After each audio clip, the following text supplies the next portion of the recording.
What is a man? A miserable little pile of secrets. But enough talk. How about you?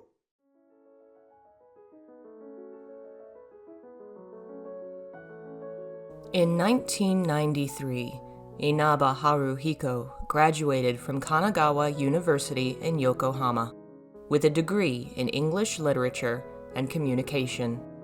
He joined Konami right out of school. It was an exciting prospect for him. He'd grown up on Konami games like Castlevania, Gradius, and The Goonies, and the idea of working on those titles himself gave him a nostalgic feeling. To start, he was working in Konami's main headquarters, assisting in specialized tasks that didn't fall under another division. In time, however, he would be given a far larger role in a seminal game project. The further into the 90s they got, the more Konami started focusing on making it big in the global market. There was money to be made in Europe and the United States, which meant they would need to begin seriously investing in translating games. A project came along that would need someone skilled in English to assist in translation, and Inaba, who was bilingual, was given the chance to take it on himself. He was transferred to Konami Computer Entertainment Tokyo and put in charge of translating the first Suikoden game. In those early days, translation was often the work of a single person or two people. One translator would work on the entire game, start to finish, and one editor would check their work before the game was sent to overseas departments for final edits. It didn't always work out perfectly, and led to some rather infamous mistakes. Inaba was the first localizer to work in Konami, and he would help build the company's connections and relationships with other studios from the ground up. It was the Wild West of localizing. For a good 10 years, Inaba was Konami's go-to translator, and was in charge of translating and checking scripts, choosing and directing voice actors. Many of Konami's major titles of the decade had his hand in them somewhere. Castlevania Symphony of the Night, Vandal Hearts, Suikoden 1 and 2, and of course, Silent Hill.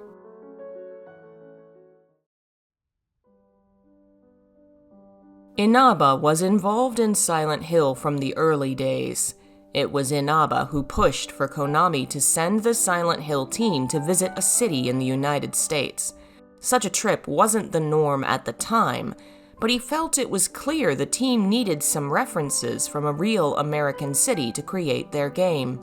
He would go along on that trip in May 1998, but would unfortunately be called away to an emergency elsewhere. From that point on, he was involved in the game's development and passionate about it, assisting in translating the script into English and hiring and directing the voice actors.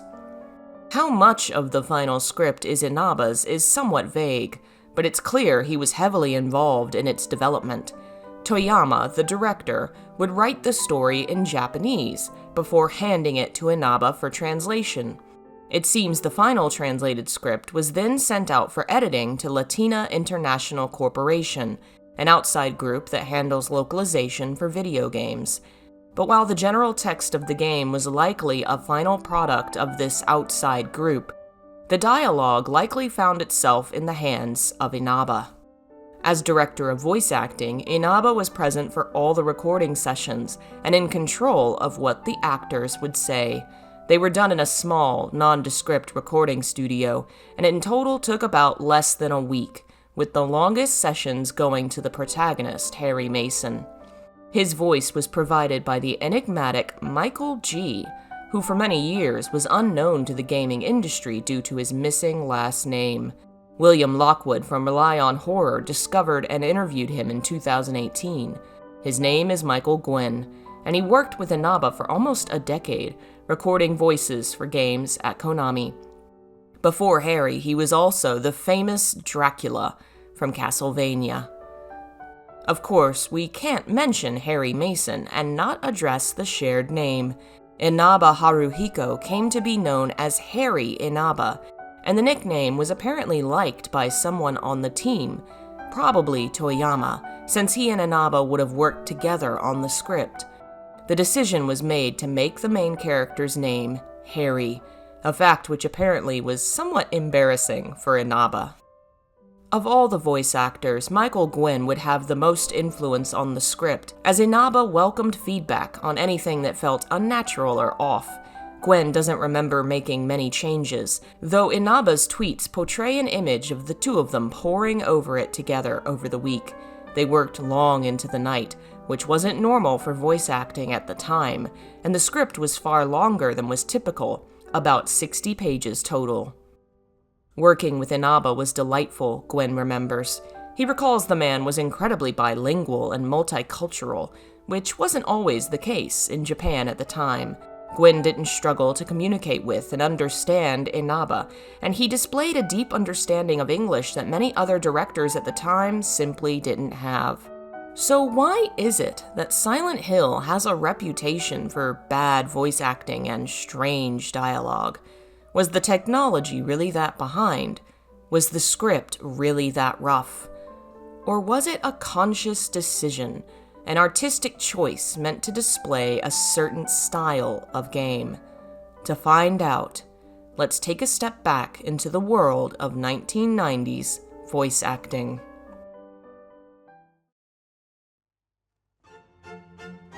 Games were changing rapidly in the 90s.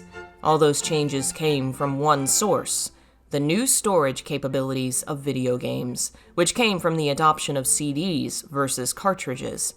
3D animation, full orchestral music, and yes, voice acting was all possible because CDs could hold more memory and allowed for larger files. But just because it was possible doesn't mean it was good. Captain Wesker, where's Chris? Stop it! Don't open that door! Unlike art and music, acting was a whole new world for video games. 2D artists transitioning to 3D were still making art. Musicians moving from chiptunes to instruments were still musicians. But video games didn't have actors to fill these roles, and they didn't have systems in place to look for and provide people to fill them. The earliest voice actors in games were often just team members, programmers, and designers, filling a role because someone had to do it, and it was not good. You were almost a Jill sandwich. You're right. Acting of any kind is a specialized skill, and it took time for the games industry to realize they were going to need to hire that skill. Early voice actors who realized games needed them actually had to petition to be hired, to convince higher-ups in the company that professional voice actors were required. Games publishers simply didn't understand why. It just wasn't something anyone had conceived of. Why would video games need professional actors? But by 1999, that had all changed. Games had been using voice acting for most of the decade, and they were starting to get the hang of it. Can you shoot me, rookie? Careful, I'm no rookie. Professional gaming voice actors were making names for themselves. 2 other games that released that year were Legacy of Kain, Soul Reaver, and Koudelka, both of which had fantastic voice acting. But will you pray for me at least? Are you out of your mind? There's no bloody way I'm going to pray for you. But I guess I owe you because you saved me too. Silent Hill avoided many of the issues that plagued early games with voice acting. They hired professional actors with years of experience behind them. That would include Michael G., as well as Liz Mamorsky as Dahlia Gillespie, an artist and voice actor who would go on to work in The Sims and Baiten Kaitos. Jerrian Monroe as Dr. Kaufman, a TV, theatrical, and voice actor who has worked in dozens of projects, most famously as Lynch from Kane and Lynch. Susan Papa as Sybil, a TV actress and producer. Thessaly Lerner as Lisa Garland, who has quite literally voiced thousands of characters across various animation and TV projects. The only team member who has no record either before or after Silent Hill is Sandra Wayne, the young girl who voiced both Cheryl and Alessa. Smaller roles would be filled by members already on the team. For instance, the scene in the hospital basement at the end of the game. One of the extra doctors was played by Gwyn. The other was Inaba himself, with Gwyn directing him. But it's not done yet. Half the soul is lost. That is why the seed lies dormant. And what soul remains captured in that husk is buried deep down in the subconscious. Given the anecdotes shared by Michael G., it seems clear that Harry Inaba was talented, well-versed in English, and with Gwyn's feedback, everything seemed set to have a stellar voice performance. So why does it sound so strange? Early demos of the game had no voice acting. The January 1999 demo is entirely silent throughout the first conversation between Sybil and Harry, and there are slight differences between the subtitles on the cutscenes and what would eventually end up in the game. Sybil asks Harry, "How you feel?" in the demo, and in the final, "How do you feel?" But far more noticeable is that scene, the most famous line of dialogue that's been riffed over and over since the game released. For the demo version of the game, the dialogue reads, "What? What's going on with that radio?" But of course, the final version is... What's that? Huh. Radio. What's going on with that radio? In the Michael G. interview, Gwyn explained how he was asked to leave a 1-second pause before and after every line he read. It felt weird to him. He couldn't get into a natural flow and rhythm with the dialogue. Inaba explained the delay would be removed in post-production, but why was it added?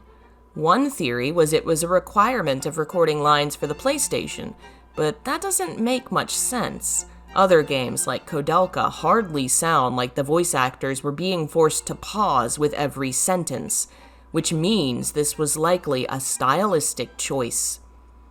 What does making the actor pause and then removing the pause accomplish?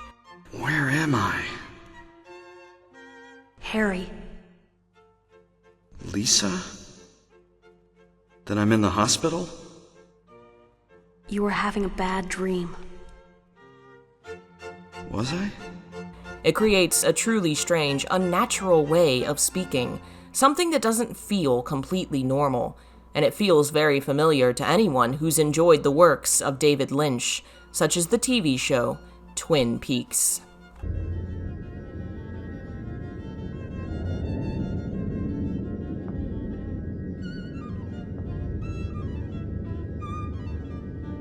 It is happening again.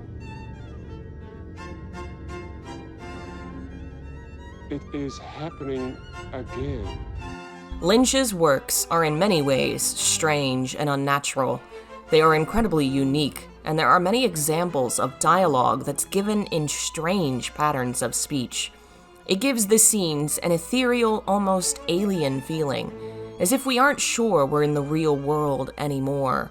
It's an effect that works well in Lynch's films, and it's possibly one the team was trying to emulate in their game. Toyama, the director, often cited Lynch as an influence. He was also a fan of old, low-budget horror, often known for being poorly made.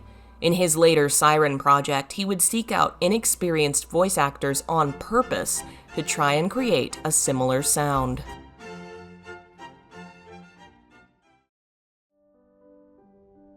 When Silent Hill released, one of the most universally disliked aspects in the United States was the dialogue. European countries rarely commented on it. The voice acting was not dubbed into any other languages, which meant only English speakers were bothered by the way the game sounded. Nearly every English magazine commented on the bad voice acting. Not as bad as Resident Evil, some would say, but bad. But was it really bad? The truth is, the lines aren't read with inexperience or a lack of talent, but they are read weirdly. The pause makes it sound strange, and the era of bad voice acting was too recent for game reviewers in the West not to assume it was accidental, and fans followed suit. To this day, the game has something of a reputation for being a messier older brother of Silent Hill 2, and the voice acting is often credited as one of its weaknesses. With hindsight, and the new knowledge that's come from interviews over the years, I think it's time to reevaluate Silent Hill's voice acting as an artistic decision meant to create a certain kind of atmosphere. A feeling of alien wrongness, to make the player feel uncertain and uncomfortable, and it worked. Inaba would continue on the Silent Hill series, but he would never have the same amount of input on the script as he did on the first game. For the second title, Jeremy Blostein would be brought in to focus on translation. Blostein and Inaba are friends, and have worked together on various projects since 1993. Inaba would take a step back on the translation aspect, and focus in more on directing the motion capture, an ambitious venture, as Silent Hill 2's mocap would be far more involved than was typical at the time. Inaba isn't listed in the credits of Silent Hill 3, but in his tweets he mentions taking part in the third game's development, overseeing voice acting and motion capture. This means that all the various cutscenes and dialogue of the second and third game have Inaba's touch on them, though he may not have written the words himself. After the first game, Inaba would no longer officially be employed by Konami, though he continued working on their games through 2007. He made the decision to become a freelance translator and began working on all kinds of games. Not only would he translate games for the West, but he would also translate Western games for Japan, such as the Mass Effect series, Alan Wake, Fable 3, and Grand Theft Auto. Leaving Konami, he created his own translation company and eventually sold it to Synthesis Group. From 2009 to 2016, he worked on translations for games in the Asian markets, assisting in translating major AAA games into Japanese, Chinese, and Korean, including Halo 4, Street Fighter V, and The Witcher 3 DLC, Hearts of Stone. In 2016, he moved to Keyword Studios, and in the next few years worked on Doom and Wolfenstein. From 2018 to the present, he's worked with Lionbridge, and his most recent project was a phone app called Potion Punch 2 in 2019. Harry Inaba has been a priceless part of the gaming industry for more than 2 decades, with credits on a wide variety of series, including major games to the East and the West, bridging the gap between many pieces of the game industry. He's worked on localization for all kinds of languages, from European translations for Metal Gear to Asian translations for Mass Effect. He's done it all. It's not an exaggeration to say that countless people have been able to experience stories and enter fantastic worlds that we wouldn't have been able to otherwise because of his work. Here's to all the games to come, and thank you for all the games that have been.